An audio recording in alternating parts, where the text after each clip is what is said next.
বাবাদের শার্টগুলো বেশিরভাগ সময় মাদের শাড়ির থেকে দামি হয় না। বাবাদের ওয়ার্ড্রব ভর্তি শার্ট প্যান্ট কিছুই থাকে না। বাবাদের জুতা চলে বছরের পর বছর। মোবাইলটা একেবারে নষ্ট না হলে বদলান না। ঘড়িটা বৃদ্ধ হয়, তবুও হাতেই থাকে। একা খেতে হলে সবচেয়ে সস্তা হোটেল খোঁজে। একা কোথাও গেলে বাসে চড়ে। রোদ বৃষ্টি মাথায় নিয়ে সঞ্চয় করে বাবারা, অথচ স্ত্রী সন্তানকে সাধ্যের সবচেয়ে দামি জিনিসগুলো কিনে দেয়।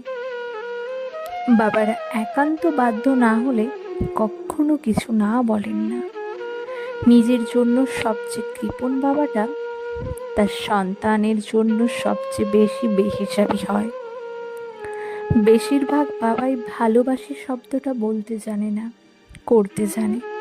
তারা আজীবন তাদের ভাগের বিলাসিতার ভাগ দিয়ে স্ত্রীর সন্তানকে ভালোবেসে যায়। পৃথিবীতে অসংখ্য খারাপ পুরুষ আছে, অসংখ্য খারাপ জন্মদাতাও আছে, কিন্তু একটাও খারাপ বাবা নেই।